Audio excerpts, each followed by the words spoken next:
Bom, gostaria de... bom, tem algumas pessoas que podem não me conhecer, então só para dizer que eu sou Tenzin Namdro, eu sou diretora do Centro Chihuahua, que é no Rio de Janeiro, em Laranjeiras. O nosso centro faz parte da organização da FPMT, que tem como nosso diretor Lama Zopa Rinpoche, tem uma direção da Sua Santidade Dalai Lama, fundador de Lama Yeshe, e a gente tem uma enorme honra e alegria de conversar com o Venerável Sangye Khadro, e muito feliz de todos vocês estarem com a gente aqui.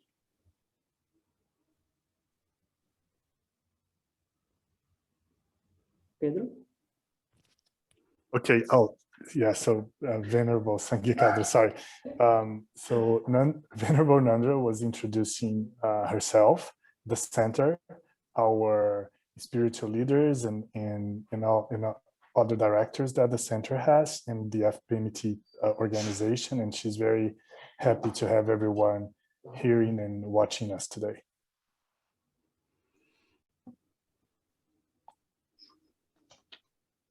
Então, eu não vou deixar porque a própria Venerável Sangye Khadro fale sobre ela, né? Então, diretamente. Então, provavelmente, Venerável Sangye Khadro, você contou várias vezes a história da sua vida, mas é uma inspiração para a gente ouvir, e de como você encontrou o budismo, de como, onde, quando encontrou o budismo e quando se tornou monja budista. Well, so the first question is, Venerable Sangye Khadro, you probably have told your own story many times before, but it would be very inspiring for us to hear when and how you met Buddhism and became a Buddhist nun. So I would like to say hello to everyone and thank Centro Shiwala and Venerable Namdro, who's an old friend, for inviting me to teach this weekend course coming up, and also to have this interview today. So I'm really happy to have this opportunity to meet all of you, even though it's only virtual and not live.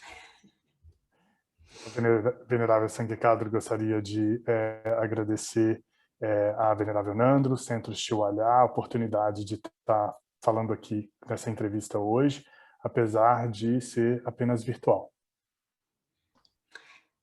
So, just to keep it brief, I don't want to take too long. I was born in California, and my family was Catholic, and so I was raised in Catholicism. I went to church every Sunday. I went to Catholic school. But when I was a teenager, I had a lot of questions, and I wasn't satisfied with the explanation of things according to Catholicism. So I started searching elsewhere. And there weren't many books in those days on Buddhism in English, but I found a few and started learning more about Buddhism and Eastern religions. And I felt very attracted, very interested. Então, a Venerável Sangye Khadro disse que ela nasceu nos Estados Unidos em uma família católica, bastante religiosa, que inclusive ia à igreja todos os domingos. Ela ia também, mas ela não tinha assim, uma conexão muito forte com a religião católica e resolveu então começar a estudar algumas tradições e religiões orientais. Foi quando ela conheceu o budismo e se sentiu muito conectada ao budismo. When I was about 20 years old, I've always had this wish to travel. So I left America and I traveled for a while in Europe. And but I really wanted to go to India. So I eventually traveled to India. And I arrived there in about 1973 and went to Dharamsala. And the Tibetan library had been built maybe a few years before that, and they were teaching classes in Buddhism. So I started going to those classes and learning Buddhism, and I just felt very attracted, and not just to the teachings, but also to the people. I was very impressed with their way of being. There was a lot of kindness and compassion and wisdom and many, many excellent qualities. Bom, então a Venerável, mais ou menos quando tinha 20 anos, ela tinha uma vontade muito grande de viajar, e então ela iniciou pela Europa, mas na verdade ela queria muito mesmo era ir até a Índia. Então, mais ou menos em 1973, ela viajou até a Índia para visitar Dharamsala. Em Dharamsala, ela, em uma das bibliotecas que ela conheceu, ela teve contato e acesso a muitos ensinamentos budistas que a tocaram profundamente, mas não só os ensinamentos a tocaram, mas também as pessoas que praticavam o budismo, que demonstravam uma bondade, uma compaixão e uma sabedoria muito grande. Então, realmente, a tocou bastante como essas pessoas viviam. And so I stayed in India for about 6 months and, tried to learn as much as I could. And then I had to leave the country because at that time, the Indian government would only give 6-month visas to foreigners. And so I went to Nepal because I heard about Kopan Monastery. And in fact, I had met Lama Yeshe and Lama Zopa when they visited Dharamsala. And so I went to Nepal and I went to Kopan Monastery and I lived nearby in a Nepali house, and I joined there was a community already of some Western monks and nuns living together at Kopan and studying together, practicing together. So I tried to join as many of their activities as possible. And I was just feeling more and more drawn to that type of life. And then there was a Kopan course, a 1-month meditation course, which I attended. And during that course, I made the decision that I wanted to be a nun. So I asked permission, and then, I got ordained a few months after that course. So that was in 1974. Okay. So, Venerável Sangye Khadro ficou na Índia mais ou menos por 6 meses. Depois de 6 meses, ela precisou sair do país porque o governo indiano dava vistos para estrangeiros de até 6 meses. Foi quando, então, ela foi ao Nepal, porque ela tinha ouvido falar do Kopan Monastery. Ela havia conhecido em Dharamsala Lama Yeshe e Lama Zopa Rinpoche, que lhe falaram sobre o monastério Kopan. Lá ela vivia próximo, numa casa nepalesa, próxima do monastério, e fez parte e conheceu uma comunidade de monges e monjas ocidentais que faziam uma série de atividades. E aí ela começou a se envolver muito com o tipo de vida dessas pessoas, se interessar muito por isso. Foi quando, então, ela decidiu fazer um curso de meditação de 1 mês no monastério Kopan e, finalmente, em 1974, tomou a decisão de se ordenar e, alguns meses depois, então, se tornou uma monja budista.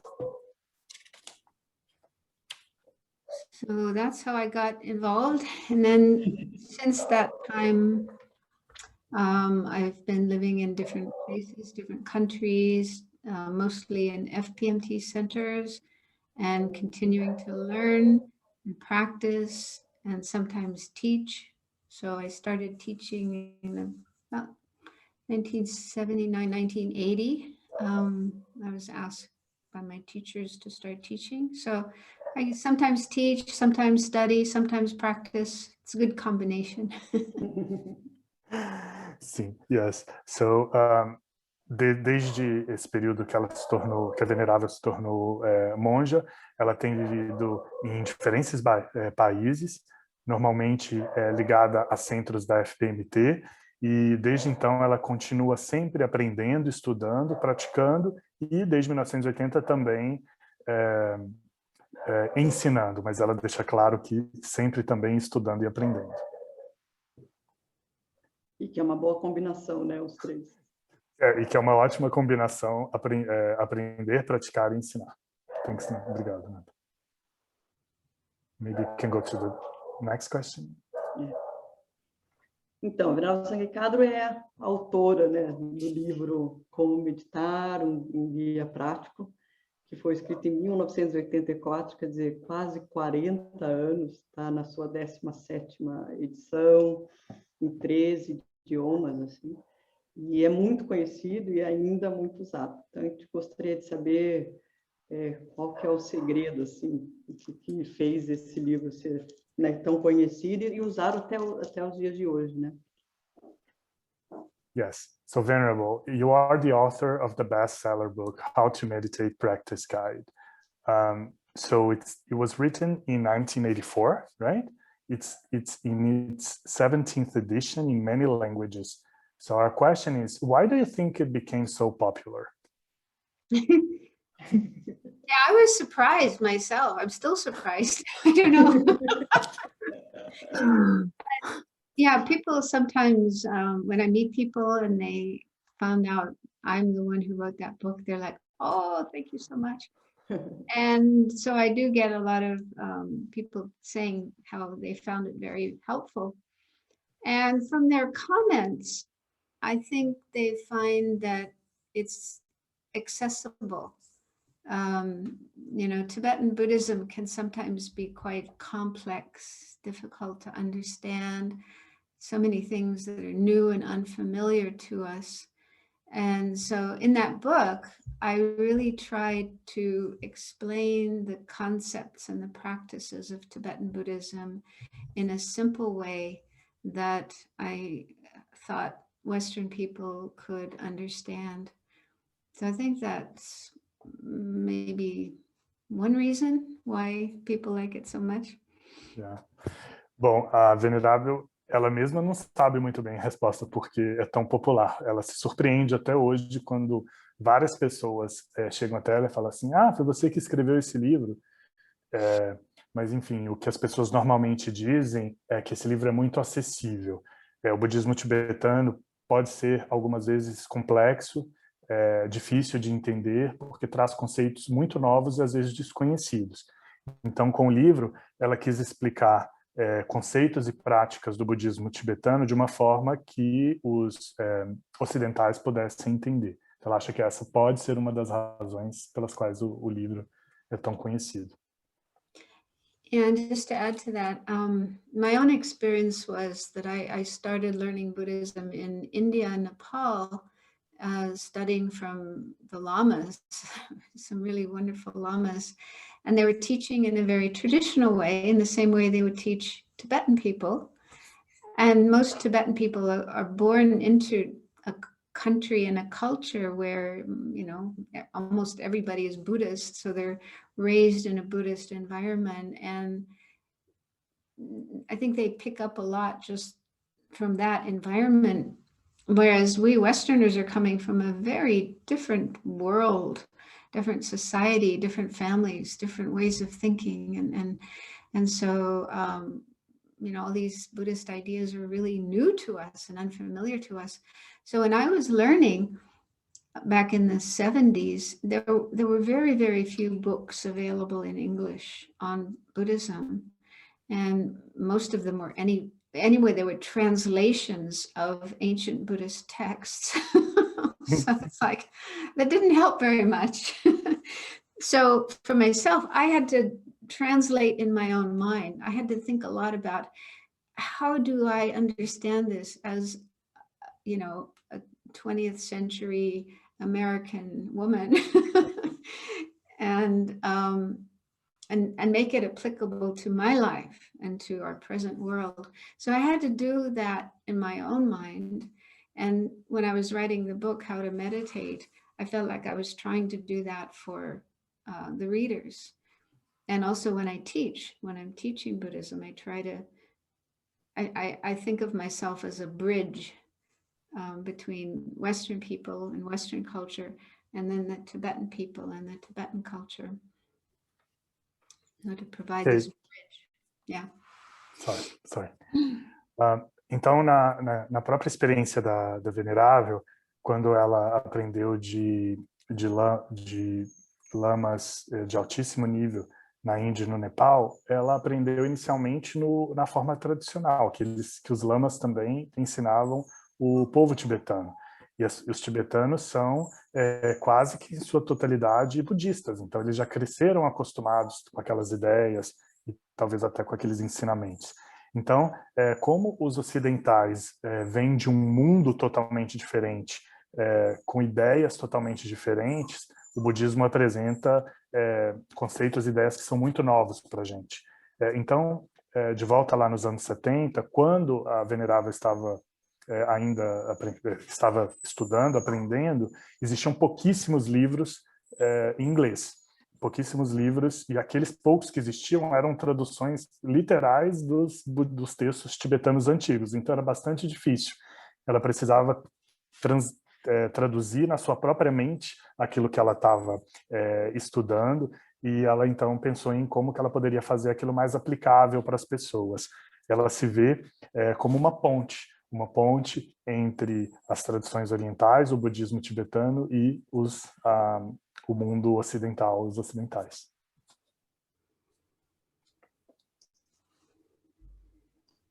Great. Aproveitando, né, dessa forma de ser uma ponte, assim, então, como que a Venerável Sangye Khadro vê que a meditação pode ser um suporte, realmente uma ajuda, né, a meditação em si, para budistas, não budistas, para quem tem crenças ou sem crenças, né? Yes. So picking up on this idea of being a bridge, which is very beautiful, by the way, how can Buddhist meditation provide support for non-Buddhists, people from different beliefs, or even people with no beliefs at all? Mm-hmm. Well, the way I see it is the Buddha wasn't always an enlightened being. Before becoming enlightened, he was a human being. And so he lived in this world and had the same kind of experiences that other human beings have, being in a family, getting married, interacting with different kinds of people, some who are easy to get along with and others who are difficult to get along with, and having the kind of problems that human beings have. So he understands very well the human condition, the human situation. And then he became inspired to transform himself and attain enlightenment, and then help others become enlightened as well. And so he knows very well about human experience and about human mind, and how it's possible to transform our mind so that we have less suffering and confusion and more peace and happiness. And so I think a lot of the Buddha's teachings can be applicable to anybody, any human being who wants to be more happy and have less suffering. Okay. Bom, o Buda nem sempre foi um ser iluminado. Ele era um ser humano comum, com as mesmas experiências que nós temos, como família, o casamento, lidar com pessoas, algumas fáceis de lidar, outras não tão fáceis, problemas, e por isso ele entendia muito bem a condição humana, a experiência humana. Mas com a sua prática, ele se inspirou para transformar sua mente, se iluminar para o benefício de todos os seres, e a transformação da mente pela qual ele passou tinha como características, né, diminuir o sofrimento, se tornar mais, estar em paz e também ser mais feliz. Então, basicamente, qualquer pessoa que deseja ser mais feliz pode se beneficiar da meditação budista. So just to give some examples, the practice of mindfulness, which was taught by the Buddha and is practiced by Buddhists, but it's a practice that anybody can do, because it basically involves just observing our mind, watching our mind and our thoughts, and learning how to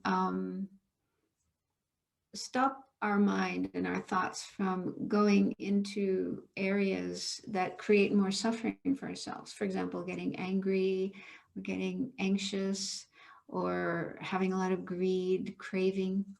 So we learn how to just observe these thoughts and emotions that are coming up in our mind, and learn we don't have to follow them. We don't have to let our mind get caught up in those kinds of thoughts. Because if we do, that can lead into problems for ourselves and also for others. And so we learn how to cope with our mind, how to manage our mind so that it can stay more quiet and calm and peaceful and positive, rather than getting caught up in unpeaceful and negative thoughts and emotions. So that's, again, dealing with our human mind, our human experience. And you don't have to be a Buddhist to understand that and to practice that. In fact, I have heard of Christian and Catholic priests and monks and nuns who practice Buddhist meditation. And there's, you don't have to change religions to do those kinds of practices. Ok, então alguns exemplos, né, para ilustrar a resposta anterior. Por exemplo, a prática do mindfulness é uma prática que qualquer pessoa pode fazer, apesar de ter sido ensinada pelo Buda. Qualquer pessoa pode fazer porque ela se baseia em observar a sua mente, seus pensamentos. Então, ela vai levar, ou ela vai te ajudar a aprender como parar que a sua mente vá por áreas de sofrimento, ou seja, se entrega a áreas de sofrimento ou pensamentos que podem gerar sofrimento, como a raiva, o desejo exagerado, a cobiça. E então a meditação ela pode te ensinar como não seguir esses pensamentos, porque se você deixa esses pensamentos te dominar, isso vai trazer problemas para você e para outros. A meditação também vai te tornar uma pessoa mais calma, com mais paz e também mais positiva, e vai cultivar todas essas emoções. Você não precisa ser budista para querer lidar melhor, né, com a sua própria mente. Inclusive, ela conhece padres e freiras católicos que também praticam a meditação. Ou seja, você não precisa mudar a sua religião para praticar a meditação budista. And then for people who don't follow any particular religion,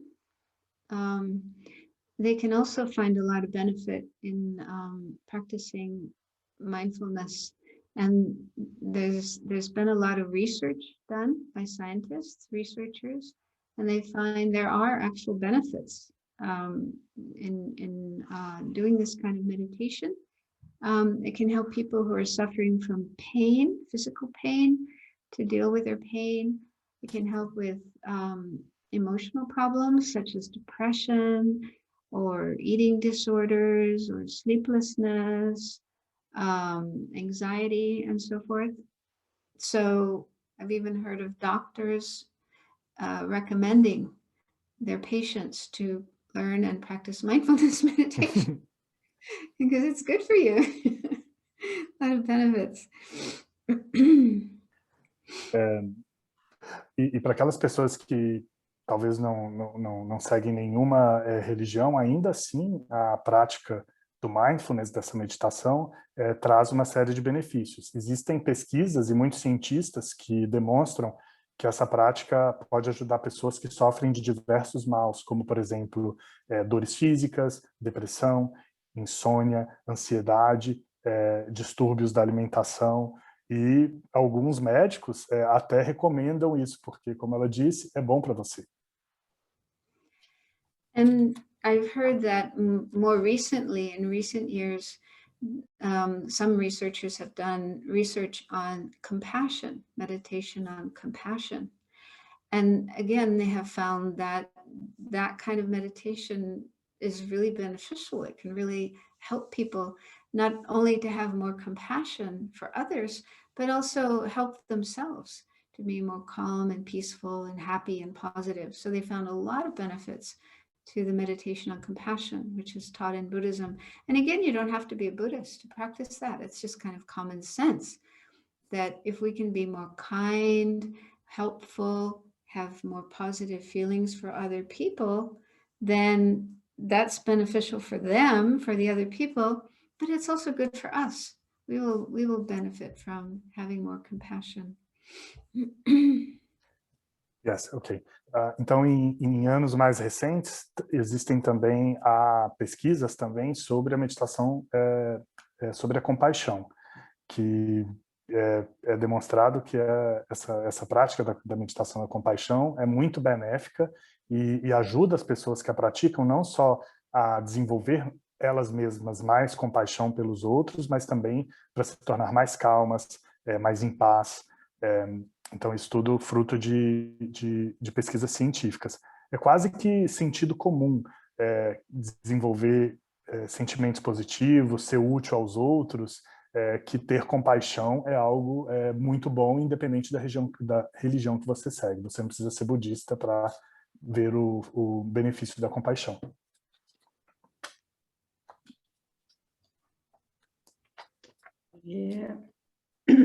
Então, apesar da meditação hoje em dia estar sendo bastante praticada, assim, né? Mas a gente ouve muito, né? Principalmente a gente aqui ouve muito ainda que as pessoas falam assim: eu não consigo meditar, não consigo me concentrar, assim, até algo como assim, não consigo e nunca vou conseguir, né? Tipo assim, de uma forma que não, isso não é para mim, algo dessa forma, né? Então, assim, o que a Venerável Sangye Khadro poderia falar para essas pessoas que todo mundo tem essa possibilidade, né?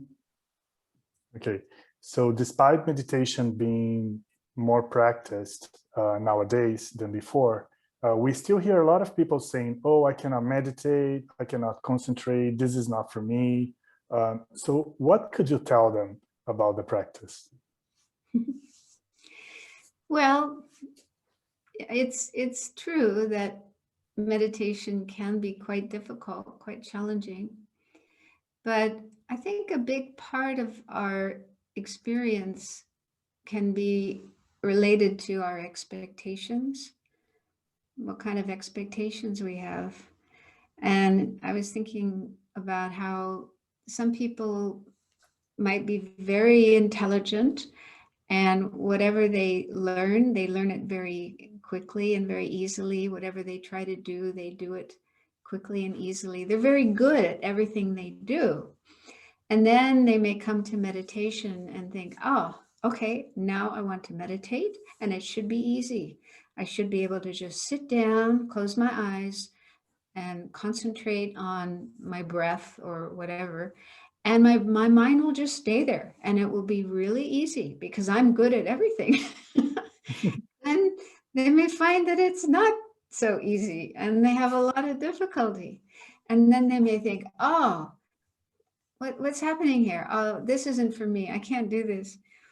So the problem there is expectation. They have this expectation that it's going to be easy and they won't find it challenging. And then it turns out to be more difficult than they thought. And they may give up and become discouraged and give up quickly.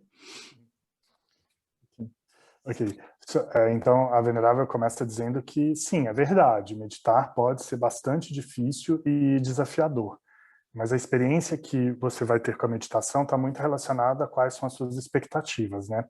Ela dá o exemplo, algumas pessoas são muito inteligentes, são pessoas que aprendem as coisas muito rápido e logo se tornam muito boas em tudo aquilo que elas fazem. E aí um dia elas decidem meditar. E aí elas pensam, bom, então vai ser fácil, eu vou sentar ali, vou fechar meus olhos, vou parar de pensar, e de repente elas descobrem que é difícil. E por alguma razão, então, como elas estavam acostumadas a ser muito boas em tudo que elas fazem, elas dizem para si mesmas, é muito difícil, isso não é para mim, e acabam desistindo e se sentindo descorajadas. Então, isso está muito relacionado com a expectativa que você tem.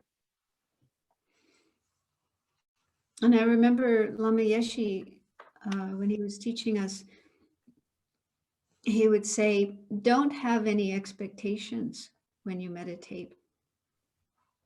And I've heard this from other teachers as well, from other traditions. You know, they say that it's really important to not have expectations about what is going to happen to you when you meditate, because that's like you're sitting there meditating with a certain idea in mind of what you're going to experience. And it's a bit like you're grasping at certain experiences that you want to happen.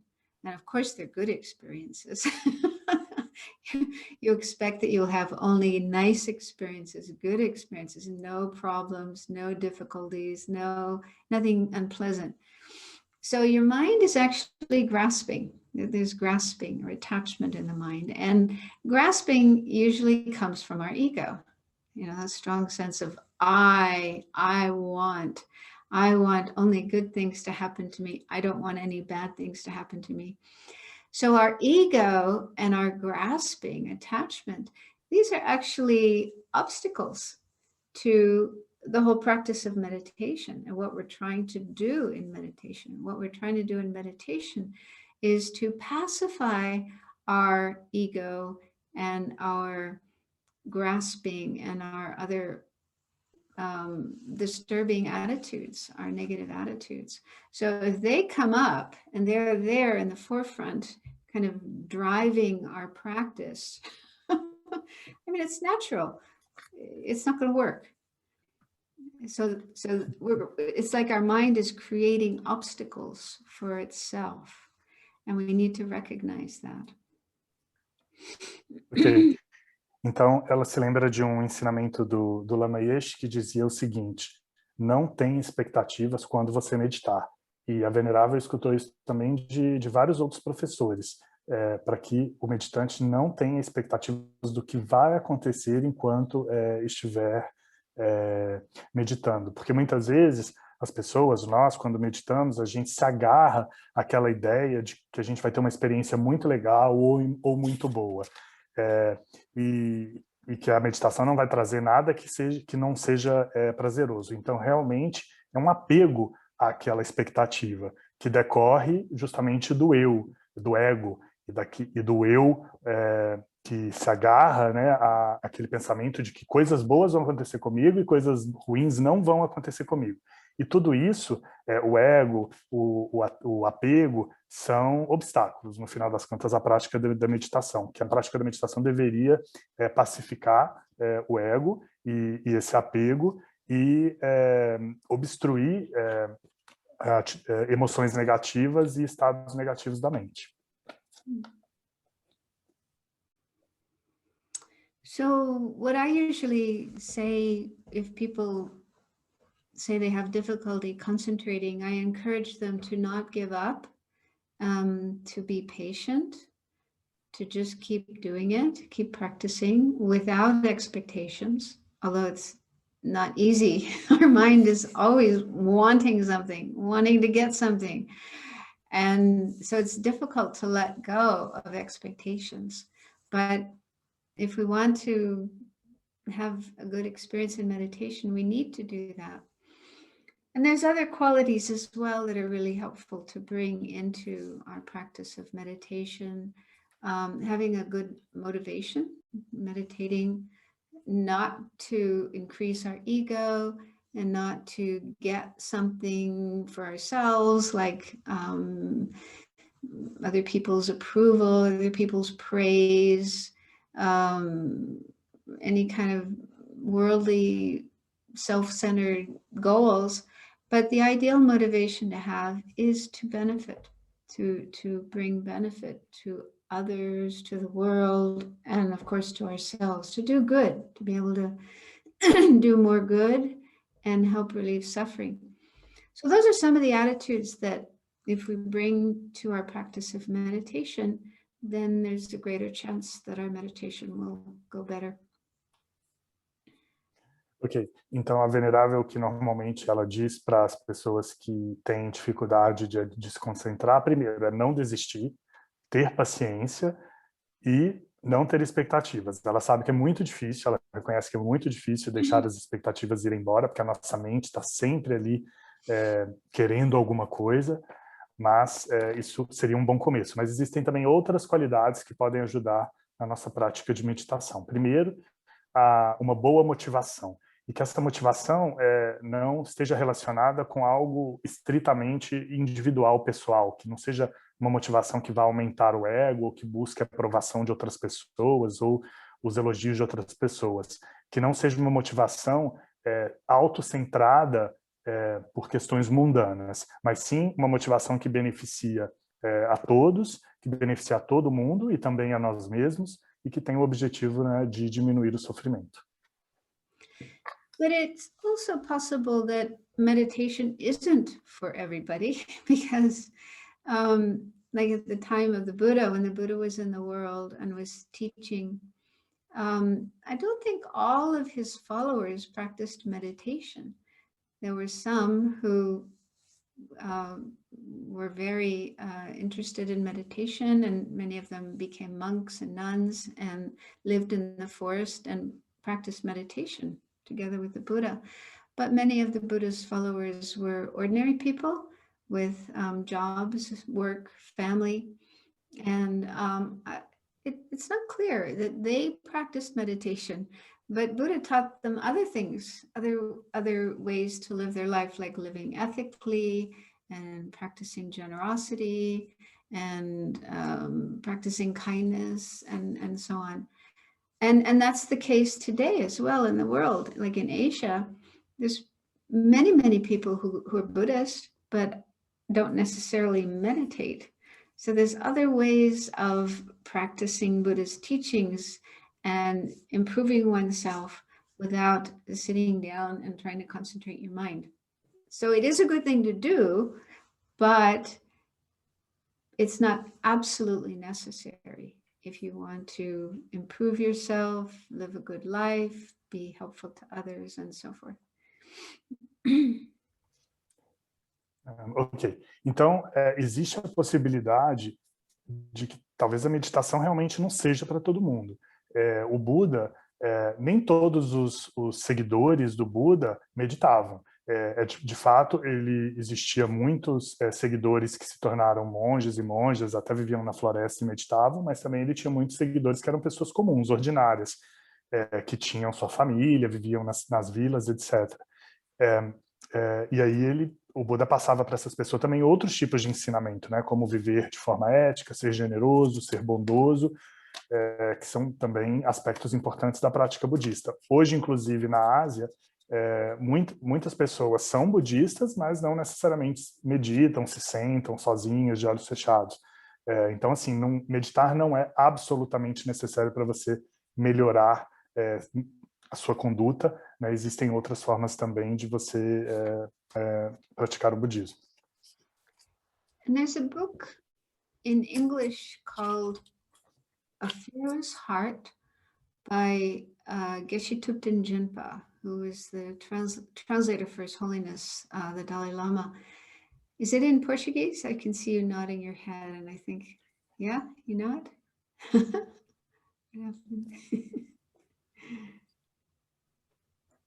Okay, yes. But do you have it in Portuguese? Is it in? There is in Portuguese. It's called Coração Sem Medo, is the exact translation. Yeah, anyway, it's a wonderful book. Good, that's great. And in the book, he's describing how they developed this program to train people in compassion.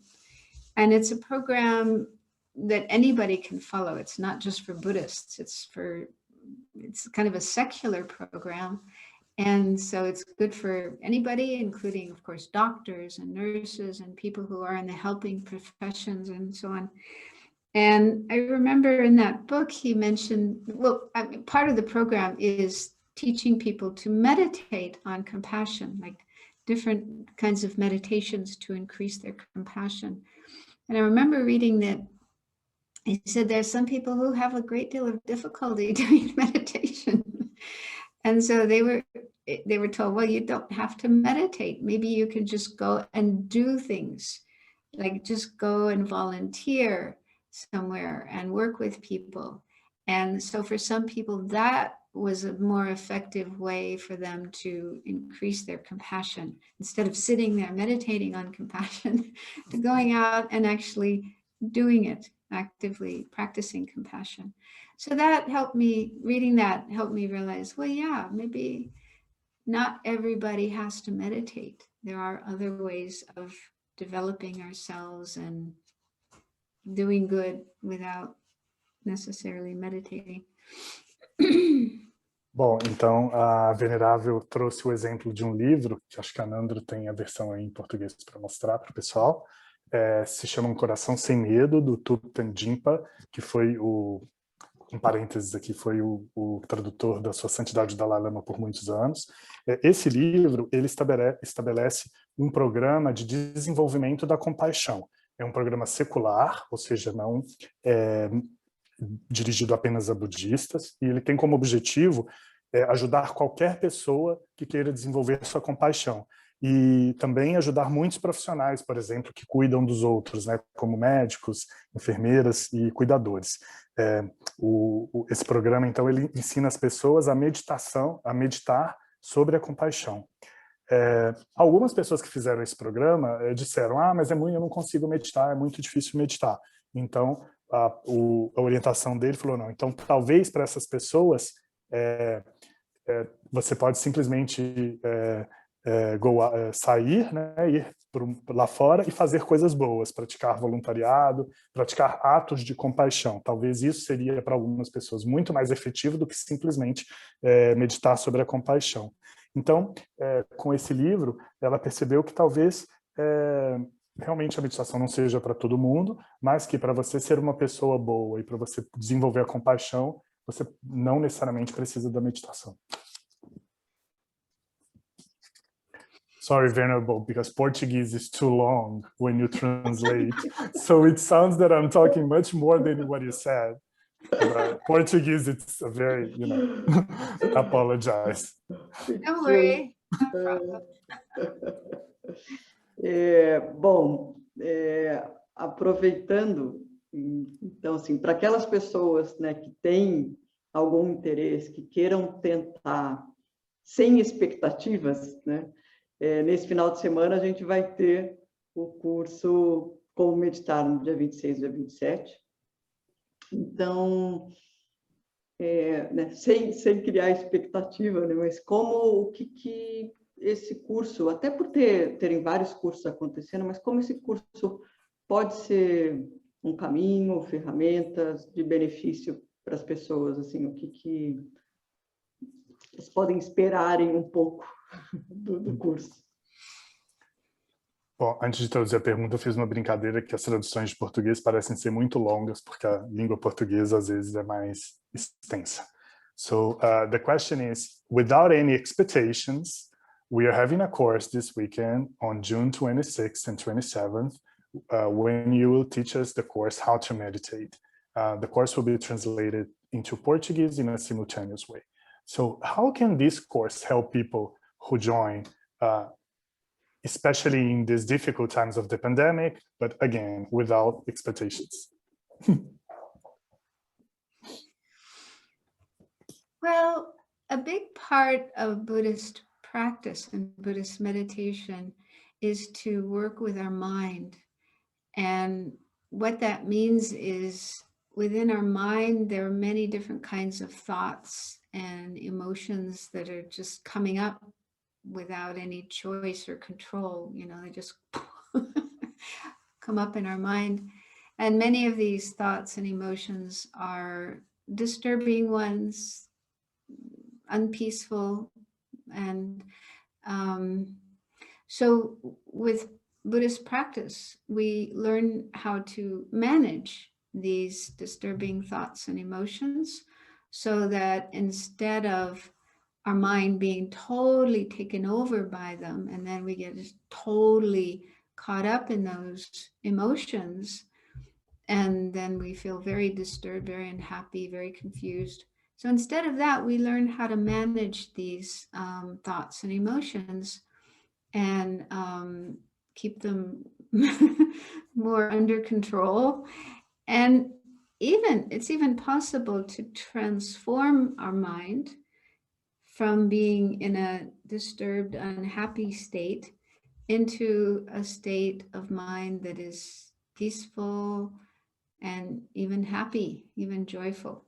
So no matter what's happening around us, what kind of situation is going on around us, it's possible to keep our mind calm and positive and even joyful. if we know how to do that.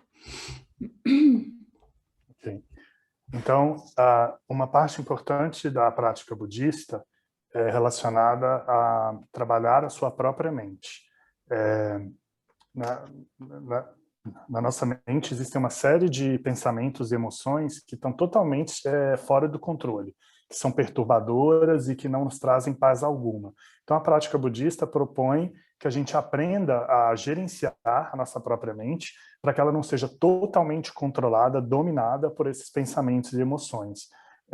E ao aprender a fazer isso, a gente pode manter a nossa mente um pouco mais sob controle, menos confusa, não dominada por esses sentimentos e emoções negativos. A Venerável vai além e diz que a prática budista e a prática da meditação podem, de fato, transformar as nossas mentes para que elas estejam num estado mais feliz, com mais paz, mais calma e com pensamentos e emoções positivas, independente do que estiver acontecendo à nossa volta.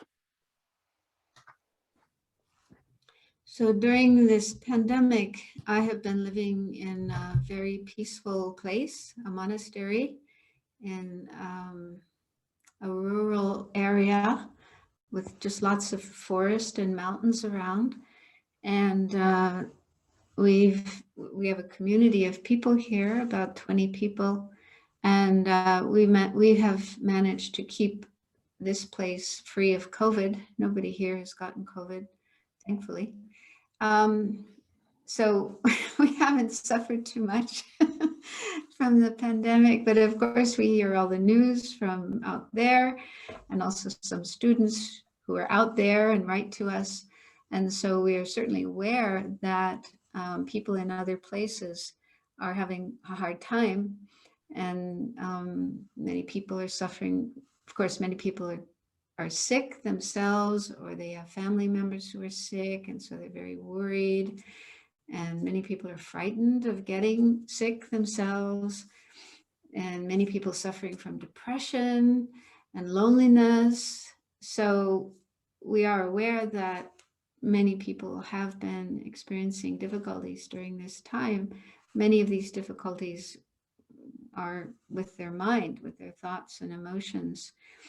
And I think, like I say, with Buddhism, knowing about Buddhist practice, Buddhist meditation, and using that to work with our mind, it's possible to relieve these mental afflictions, mental suffering. And so, we only have a weekend. It's only 2 days, so we can't learn everything, but I can give some idea of some of the different methods that can be used to manage the mind and keep the mind more positive, even if things outside of ourselves and around us are difficult. Então, a Venerável nos conta que nessa pandemia ela tem vivido num lugar com muita paz. É um monastério numa área rural, com uma floresta em volta. Lá vive uma comunidade de mais ou menos 20 pessoas e eles conseguiram manter esse lugar livre de Covid. Então, ela pessoalmente não chegou a sofrer muito com a situação, mas obviamente ela está totalmente consciente de tudo que está passando, das notícias que ela vê, dos estudantes que reportam para eles o que está acontecendo, muitas pessoas sofrendo porque estão doentes ou porque têm familiares doentes, ou mesmo aterrorizadas de ficarem doentes, com depressão e solidão. Mas alguns desses estados mentais ou dessas dificuldades estão na mente das pessoas, né? Então ela acredita que a meditação budista ela pode ajudar a que esses estados mentais sejam gerenciados para estabelecer um estado mental mais positivo e que, quem sabe, liberar, né, a mente dessas aflições e desse sofrimento. Obviamente, a gente tem apenas um final de semana, então não dá para ensinar ou falar sobre tudo, mas ela vai trazer algumas ideias, justamente, e alguns métodos de como tentar lidar com a mente e para colocá-la num estado mais positivo, mesmo que a situação em volta seja muito difícil. And one more thing, I've heard that scientific research shows that there's a connection between our mental health and our physical health. So if we can keep our mind more positive and not let our mind get caught up in anxiety and anger and other kind of disturbing emotions, then it helps our immune system. Our immune system will be stronger, and that will help to protect us from getting sick in the first place.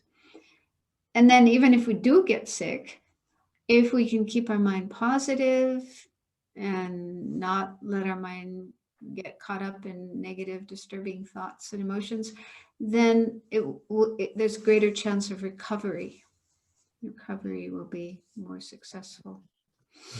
E a Venerável também já tomou conhecimento de pesquisas científicas que associam a saúde mental à saúde física. Então, se você consegue manter o seu estado mental mais positivo, sem emoções perturbadoras, por exemplo, como a raiva ou a ansiedade, isso ajuda o seu sistema imunológico e te protege de ficar doente. E se mesmo você ficar doente, mas se você tiver uma mente positiva, isso aumenta as suas capacidades de se recuperar.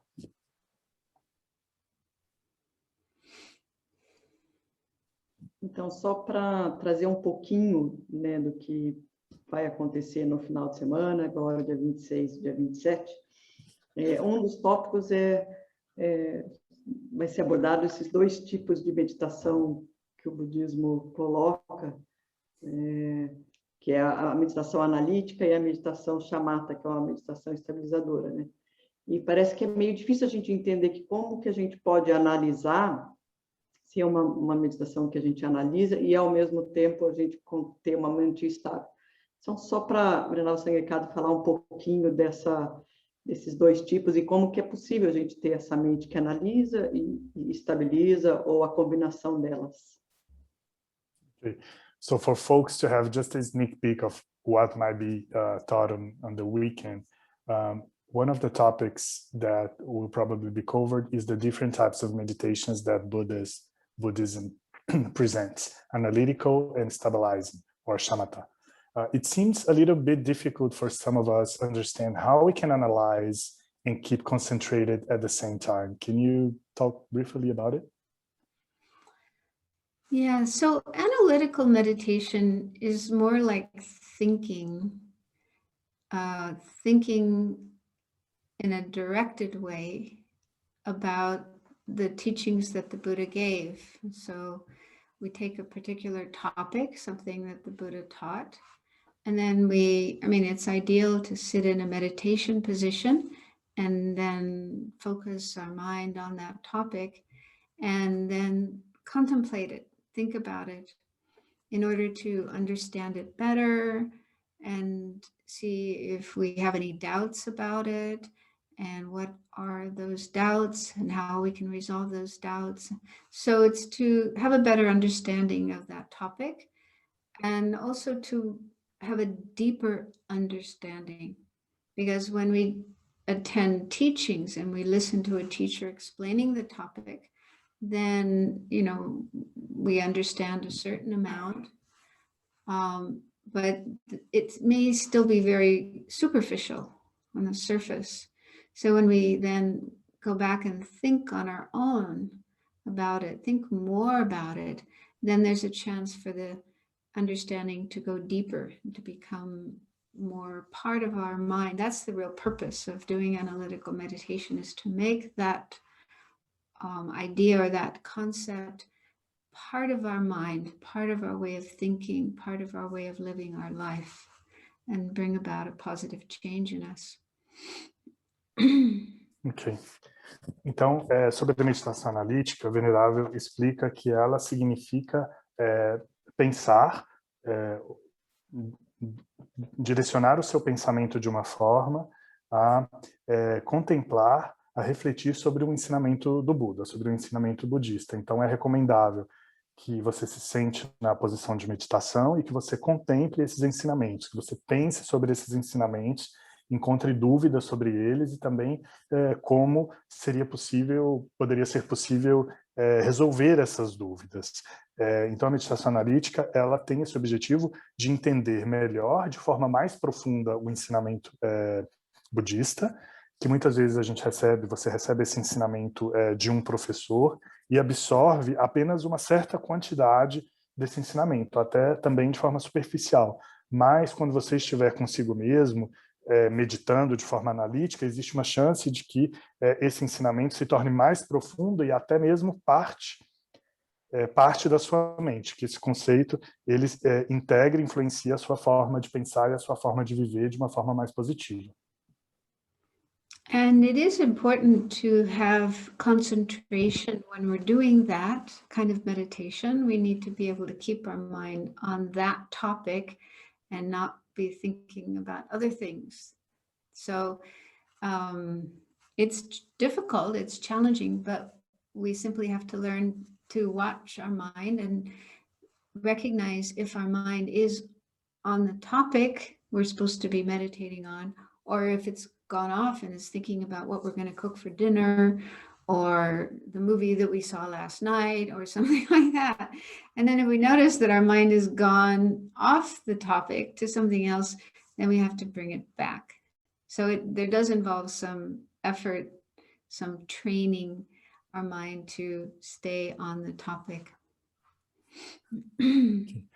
Mas é muito importante desenvolver e manter a concentração também na meditação analítica, que significa manter a sua mente naquele tópico que você está contemplando, mesmo que isso seja super difícil ou desafiador. Então, quando a sua mente pensar, o que eu vou cozinhar essa noite, ou começar a pensar no filme que você assistiu no dia anterior, é importante ter essa consciência, a concentração de trazer sua mente de volta ao tópico.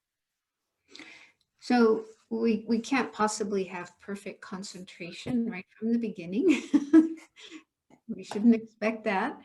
But concentration is something we learn. So we simply have to practice it, train ourselves, and gradually it gets easier.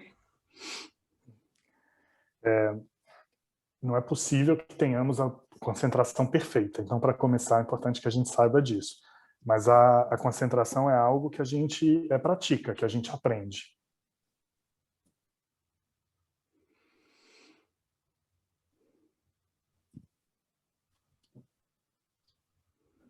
Last one. Então, acho que um dos tópicos também, acho que a gente abordou aqui, mas são justamente as dificuldades que surgem na meditação, a falta de concentração, alguns equívocos que a gente tem em relação à meditação, mas também, ao mesmo tempo, antídotos e habilidade que a gente tem de como lidar com essas dificuldades, Então, se ela poderia falar assim, como que vai ser abordado no curso essa parte das dificuldades que a gente tem, para a gente até ver como natural e como a gente tem esse poder de superar essas dificuldades. Okay, so we briefly approached the different challenges we have when we are meditating, difficulties that each of us can have when we try to meditate. What we would like to ask you is, are we going to talk about potential antidotes or powers or strategies to overcome these difficulties when they arise in the middle of meditation? Yeah, I will. Again, I may not be able to explain every single one, but I will explain some of the main ones, especially the ones that we encounter when we're first learning how to meditate. So I will explain those, and I will explain antidotes, what to do if that kind of problem occurs. But we have to expect learning meditation is something that takes time. And it's similar to learning how to play a musical instrument, for example. You may go to a weekend course to learn how to play the guitar or the piano or the violin, but you can't expect that after just one weekend you're going to play like a virtuoso, right? So you learn, then you practice, and then it's good to go back and learn some more, and then keep practicing. And slowly, I mean, you know, to be an accomplished musician, it takes many years and, you know, many hours every day of practice. So it's similar with meditation. You know, we learn the basic points, and then we practice them, and then we maybe run into problems. So we go back to the teacher and ask for more, and so on. And so slowly, it gets better. Ok. Bom, então a respeito desses antídotos para os problemas que aparecem na meditação, a Venerável diz que não vai ser possível, obviamente, falar sobre todos eles, porque é apenas um final de semana, mas ela vai sim discorrer sobre alguns deles, principalmente aqueles que a gente começa a enfrentar que a gente enfrenta quando a gente começa a meditar. Quando a gente encontra esses problemas, né? Primeiro, então, ela diz que a gente tem que entender que leva tempo, né? Aprender a meditar leva tempo. É como tocar um instrumento musical. Não vai ser depois de apenas um final de semana que a gente vai aprender a tocar o violino ou o piano de forma virtuosa. Leva muito tempo para se tornar um músico de verdade, né? E então ela diz que isso é bem devagar que vai acontecer, muitos anos até que a gente de fato possa dizer que a gente está aprendendo a meditar, muitas horas dedicadas por dia, mas o que importa é no dia a dia, pouco a pouco, a gente vai aprendendo o básico, vai enfrentando alguns problemas, volta ao professor que nos ajuda então a enfrentar esses problemas, e estudo é um processo. Então eu gostaria de convidar todos vocês e muitos outros para esse final de semana, para ouvir, para escutar, para praticar. E vai ser no dia 26 e 27, das 2 às 4, das 6 às 8 da tarde. A gente vai estar fazendo no sábado e no domingo. E então as inscrições estão abertas, está no site shiwalya.org.br. E não percam essa oportunidade. Realmente a gente está ouvindo e recebendo essas instruções da Venerável Sangye Khadro, que é o que a gente fala, está há 40 anos nessa prática. E muito obrigado. E bom, e vamos, assim, eu acho que vale a pena a gente vir para esse curso do que a gente aprendeu aqui, até para trazer leveza, então, assim, sem expectativas do curso, né, sem, né, com a cabeça bem livre de que se eu posso ou não posso meditar, e então para trazer dessa forma esse final de semana aí e não só os ensinamentos da Venerável Sangye Khadro, mas o curso inclui, a gente oferece um material que a nossa organização desenvolveu, então tem todo um material escrito, vão ter práticas de meditação que a gente distribui alguns livros, indicam outros, inclusive a gente aproveita, esse livro não tem como a gente distribuir, mas que você pode adquirir, ele está fora de edição em português, mas é fácil encontrar em sebos, em livros usados. Então é isso, vem participar com a gente, e fora que isso é um grande encontro e uma grande forma da gente gerar paz aí, que a gente está tanto querendo, né, do fato de a gente estar juntos. E muito obrigada, Pedro, e thank you so much, Venerável Sangye Khadro. So lovely to see you. So let me just tell Venerável Sangye Khadro, Namdro was encouraging everyone to join us this weekend, explaining about the schedule, the time, that applications are open in our center's website, that there are material that we provide in Portuguese with the teachings and practices to everyone. She talked a little bit about the Portuguese version that people can find, and that it's a good opportunity to come with an open mind, without expectations, but knowing that we can generate peace all together in this precious weekend that we might spend together. Okay, good. Yeah. And I'd just like to say in English as well, I don't know if there is any English speakers watching us. So it's open for English, because it will be simultaneous translated.